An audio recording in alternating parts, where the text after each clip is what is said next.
Hello and welcome to the first RP3 race. We have both athletes at attention and they're off. Here we go. First RP3 race. You see Ollie Zeidler on the left side of your screen there. His dominating figure there on the RP3 rowing machine. He's getting off to a great start. We've got a bit of a delay on Sverri's side here, but we're hoping to catch back up with him. We see Ollie hesitate here as he's looking to see if Sverri comes into this race. But as we get going here, Ollie Zeidler just getting off to a start, passing the 150 meter mark. He stops here looking to see if Sverri's in this race, and there we go. We've got Sverri's boat back on the screen. We've got both of them going stroke for stroke, looking around, trying to see if the other one, what their strategy is. We've got both athletes really coming into this race saying they don't know what to expect.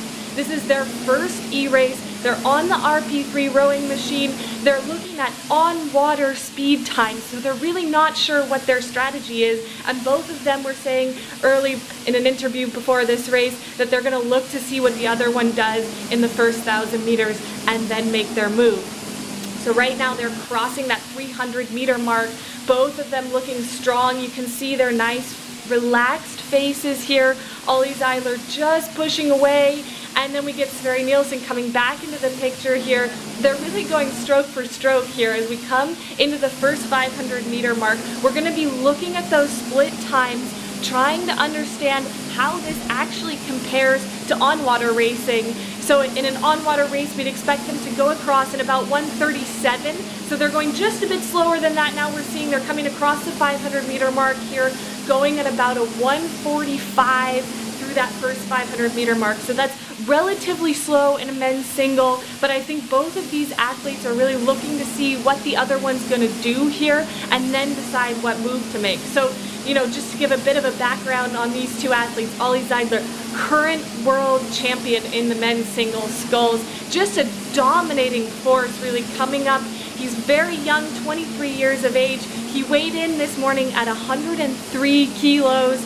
So just a massive, massive force in the sport of rowing. And on the right side of your screen, Sverri Nilsson, silver medalist from the World Rowing Championships. So we've got the top two athletes coming out of 2019 here, going head to head in this E-race. And we can see them as they're coming through. They're coming into that 1,000 meter mark, going across 750 right now. And we just see Ollie with just a little bit of a lead over Sverri Nilsson.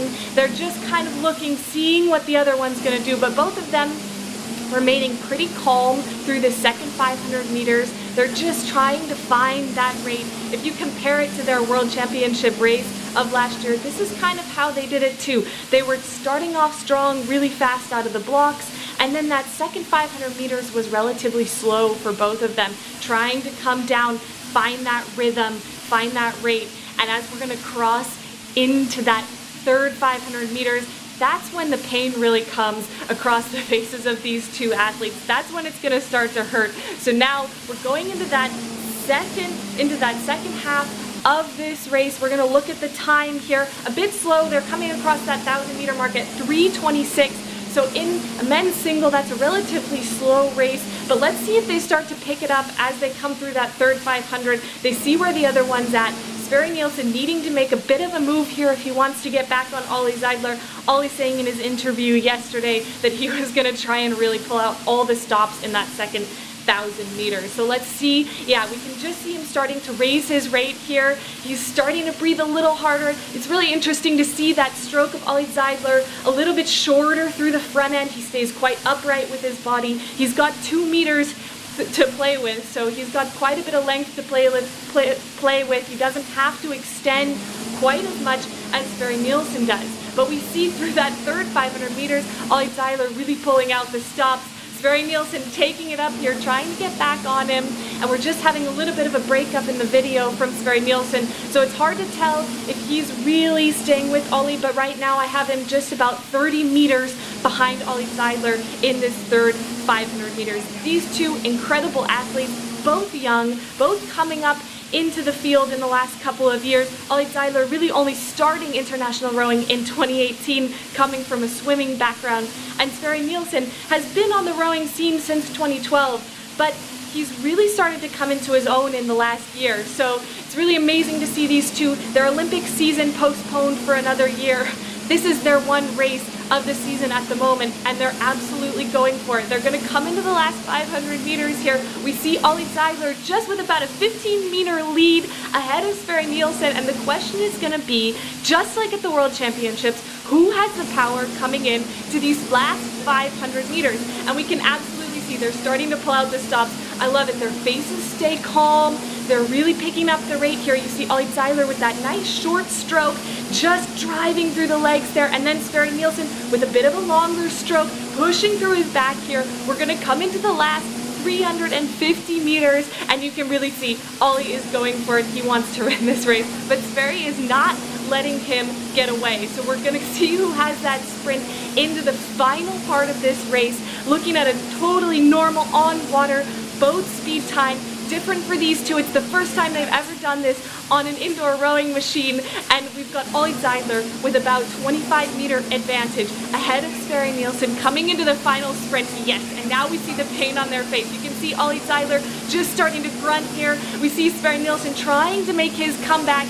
As we're coming into the final meters, we see Ollie Zeidler really taking advantage of his length here, really taking advantage of that big body, and he's pushing through into the last 150 meters. We've got him just 60 meters up on Sverri Nilsson. Can he come back in these final strokes? It's down to the wire here. Last 100 meters for Ollie Zeidler, pushing it out, coming to the finish line, and I think this one's going to go the way of the German today into the final 50 meters. Last few strokes for Ollie Zeidler, and you see that finish line in sight. He sees that finish line in sight, and he's pushing through it. Last two strokes, and I'm going to call it for Ollie Zeidler, just ahead of Sverri Nilsson. What a race for these two. We see them both coming over, hanging on top of their ergs. We've got Sverri Nilsson just 6 seconds behind Ollie Zeidler.